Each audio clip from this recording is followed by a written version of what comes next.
त्यानंतर वळणार आहोत आपण आणखी एका दिवसभरातील महत्त्वाच्या बातमीकडे। मनसेचे नेते बाळा नांदगावकर यांनी युतीचे संकेत दिल्यानंतर ठाकरेंच्या शिवसेनेचे आमदार अनिल परब यांनी या वृत्ताला दुजोरा दिलेला आहे। राज ठाकरे यांच्या भेटीनंतर परब यांनी माध्यमांशी संवाद साधला आणि लवकरच ठाकरे बंधूंच्या युतीची तारीखही कळेल असं सूचक वक्तव्य परब यांनी केलं।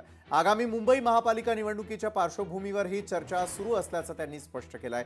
तसंच काँग्रेस सोबत जायचं की नाही याचा निर्णय उद्धव ठाकरे आणि राज ठाकरे हे दोन्ही नेते मिळून घेतील असंही त्यांनी सांगितलंय। या घडामोडींमुळे मनसे शिवसेना युतीची शक्यता अधिक बळावलेली असून राजकीय समीकरणं बदलण्याची चिन्ह देखील दिसू लागली आहेत। युतीची घोषणा किंवा कोणाबरोबर काय चर्चा या सगळ्याचा जोपर्यंत अंतिम निर्णय होत नाही तोपर्यंत ह्या सगळ्या गोष्टी चर्चेत जेव्हा असतात तेव्हा चर्चा सांगितली जात नाही, निर्णय सांगितले जातात। युतीचे निर्णय आहेत ते युतीचे निर्णय दोन्ही पक्षाचे नेते एकत्र घेऊन आपल्याला कळवतील।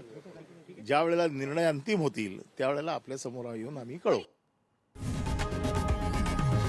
लोकशाही मराठी ऐका, पहा, जागरूक रहा।